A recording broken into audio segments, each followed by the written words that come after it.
نکاح کس نیت سے کیا جائے؟ نکاح کرتے ہوئے پہلی نیت تو یہ ہونی چاہیے کہ بھئی نکاح جو ہے وہ اللہ کے رسول صلی اللہ علیہ وسلم کی سنت ہے. صرف اللہ کے رسول کی نہیں، اللہ کے رسول سے پہلے آنے والے انبیاء کی بھی سنت ہے. اللہ کے نے فرمایا نکاح من سنتی، نکاح میری سنت ہے. تو پہلی نیت تو یہ ہونی چاہیے کہ اللہ تعالیٰ اس نکاح کے ذریعے سے ہم تیرے نبی کی سنت پر عمل کر رہے ہیں، تو سنت پر عمل کی ہم کو توفیق نصیب فرما.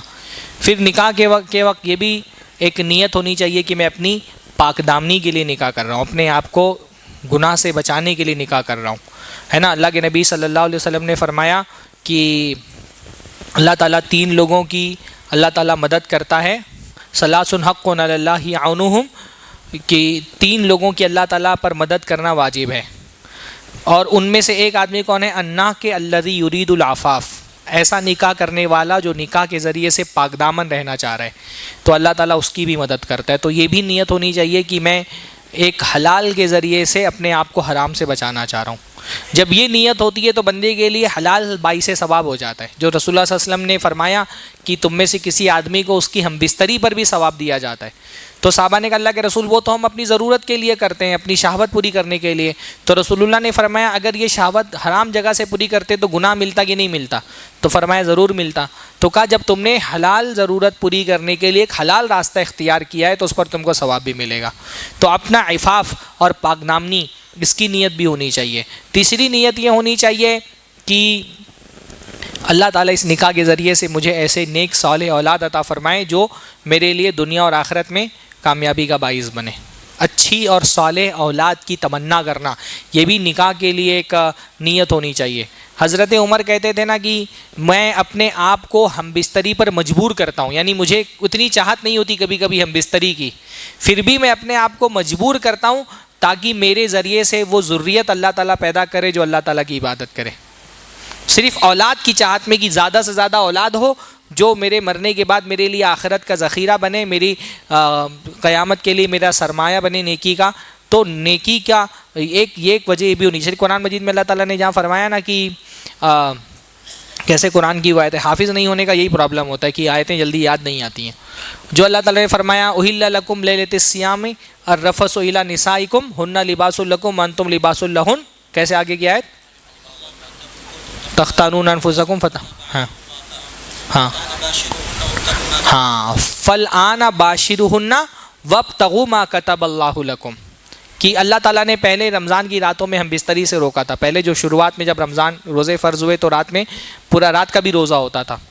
تو اللہ نے فرمایا فالآن باشروہن، اب عورتوں سے ہم بستری کرو، وابتغوا ما کتب اللہ لکم، اور اللہ نے جو تمہارے لیے لکھا ہے اس کو تلاش کرو. یعنی جو اللہ تعالیٰ نے تمہاری قسمت میں اولاد لکھی ہے، اس ہم بستری کا مقصد صرف اپنی لذت پوری کرنا نہیں ہونا چاہیے، وہ بھی ہے، وہ تو ایک فطری ضرورت ہے، وہ تو ہونا ہی چاہیے. لیکن ایک اور بڑا مقصد کیا ہونا چاہیے کہ اس کے ذریعے سے اللہ تعالیٰ نے جو اولاد تمہاری قسمت میں لکھی ہے اس کو تلاش کرو. تو نکاح کا یہ بھی مقصد ہونا چاہیے. اچھا یہ بہت مشکل کام ہوتا ہے کسی سوال کو مختصر کرنا. کیا نکاح کے بعد غنی ہونے والی جو حدیث ہے اس کا کیا مطلب ہے؟ نکاح کے بعد غنی ہونے کے بارے میں میرے کوئی علم میں تو حدیث نہیں ہے. یہ حدیث ہے کہ اللہ تعالیٰ 3 لوگوں کی مدد کرتا ہے، اس میں سے ایک وہ ہے جو عفاف کے مقصد سے، پاک دامنی کی مقصد سے نکاح کرتا ہے، اللہ اس کی مدد کرتا ہے. تو مدد میں یہ معنی ہے کہ اللہ تعالیٰ اس کو اتنا مال دیتا ہے فیملی سنبھالنے کے لیے. اور قرآن کی جو آیت ہے جس میں اللہ نے فرمایا اپنے غلاموں کا نکاح کرا دو، ان یکونوا فقراء من عبادکم ان یکونوا فقراء یغنیہم اللہ من فضلہ، کہ اگر وہ فقیر ہوں گے تو اللہ اپنے فضل سے غنی کر دے گا. تو قرآن کی آیت میں یہ بات موجود ہے. کیا اہل حدیث علماء سعودی کے درباری ملا ہیں؟ آپ کو کیا لگتا ہے؟ میں بول دوں گا ہاں. بھائی کسی چیز کے صحیح یا غلط ہونے کا فیصلہ اس موقف کے صحیح یا غلط ہونے پر جو دلیلیں دی جا رہی اس سے کرنا چاہیے نا. اگر کون سی چیز صحیح ہے کون سی چیز غلط ہے اس کا فیصلہ اس دلیل کی بنیاد پر کرے تو جی جا رہی ہے. یہ درباری ملا ہونے کا تانا وہ لوگ دیتے ہیں جن کے پاس دلیلوں کا کوئی جواب نہیں ہے.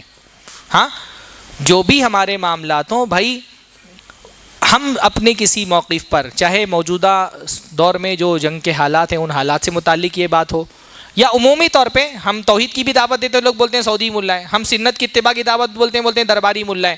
ہاں ہم جو ہے لوگوں کو فتنہ فساد سے روکتے ہیں تو بولتے ہیں درباری ملا ہے. تو یہ درباری ملا اور اس طرح کی باتیں، اس طرح کے تانے دینے کی ضرورت ان لوگوں کے پیش آتی ہے جن کے پاس دلیلیں نہیں موجود ہیں. جو دلیلوں سے بات کرتا ہے وہ کبھی بھی تانے دینے کی اس کو ضرورت محسوس نہیں ہوتی ہے، اس کو تانے دینے کی ضرورت محسوس نہیں ہوتی ہے. ہمارا جو بھی موقف ہے کسی بھی مسئلے میں ہم دلیلوں سے اس کو واضح کرتے ہیں. باقی رہا معاملہ بھائی سعودی عرب سے ہم کو محبت ہے، آپ کو اگر اس سے تکلیف ہو رہی ہے تو موتوا بغیظکم، مرو تم لوگ اپنے غیظ اور غصے میں. ہم کو سعودی عرب سے محبت ہے، اور اس محبت کا سبب یہ ہے کہ الحمدللہ دین کی دعوت کے لیے، قرآن و سنت کی نشر و اشاعت کے لیے، خاص طور پہ توحید کی دعوت کے لیے جو سعودی عرب کے خدمات ہیں وہ سارے خدمات ایک طرف رکھ دیے جائیں، اور دوسرے مسلم ممالک کے خدمات بھی اگر پورے ملا کر کے ایک طرف رکھ دیے جائیں تو بھی سعودی عرب کی کوئی برابری نہیں کر سکتا.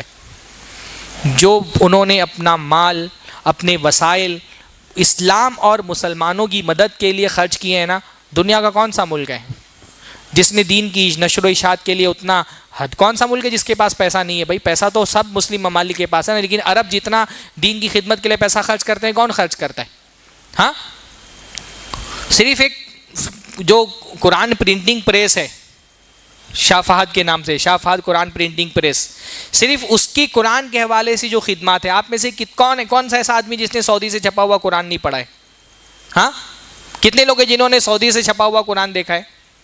ہاں، ہاتھ اٹھائیے. کروڑوں کی تعداد میں ہر سال صرف قرآن شائع ہوتا ہے. تو تقریباً دنیا کی ہر زندہ زبان میں ترجمے کیے گئے قرآن مجید کے، تفاسیر شائع کی جاتی ہیں. لاکھوں کی تعداد میں ہندوستان سے طلبہ کو بلا کر کے دین کا علم حاصل کرنے کے لیے سعودی عرب باقاعدہ وظیفے دے کر کے دین کا علم کی نشر و اشاعت کر رہا ہے. آج ہندوستان میں بیٹھ کر کے جو لوگ سعودی عرب کو گالیاں دے رہے ہیں وہ تک کہ سعودی عرب سے دین کا علم سیکھ کر کے آئے ہیں. آج وہ بولنے کے لائق اس لیے ہوئے کیونکہ سعودی عرب نے اپنے پیسے سے ان کو پڑھایا ہے. چاہے وہ منظور نعمانی کا بیٹا ہو سجاد نعمانی، چاہے وہ عنایت اللہ سبحانی کا بیٹا ہے غازی محی الدین، ہاں، جتنے بھی لوگ آج سعودی عرب کو یہاں بیٹھ کر کے گالیاں دے رہے ہیں ان کو اپنے پیسے پہ، اپنے خرچ پر سعودی عرب نے پڑھایا ہے. یہ ایران سے تھوڑی پڑھ کر کے آئے. آج جو ایران کی حمایت میں بڑی بڑی باتیں کرتے ہیں ان کو سعودی عرب نے اپنے پیسے دے کر کے اپنے مدرسوں میں پڑھایا ہے. چاہے یہ سلمان ندوی ہو، چاہے یہ غازی محی الدین ہو، چاہے یہ سجاد نعمانی ہو، یہ سب سعودی عرب کی یونیورسٹی سے پڑھے ہوئے لوگ ہیں. مسلمان کی تعلیم کے لیے، مسلمانوں کی معیشت کو مضبوط کرنے کے لیے سعودی عرب کتنا پیسہ خرچ کرتا ہے. آج ہندوستان کی مسلمانوں میں، پاکستان کی مسلمانوں میں، بنگلہ دیش، سری لنکا کے مسلمانوں میں جو خوشحالی ہے، اس خوشحالی کے پیچھے اربوں کا پیسہ ہے الحمدللہ. ہاں، تو بہرحال اب وہ اگر کسی کو ہم کو ہمارے ہم مسلک ہونے کی وجہ سے اگر تم رافضیوں سے محبت کر سکتے ہو تو ہم موحدوں سے محبت نہیں کر سکتے. ہاں، اور اگر سعودی ملا ہونا ہے ہم تو سعودی کا درباری ملا ہونا ایرانی کے درباری ملا ہونے سے زیادہ بہتر ہے.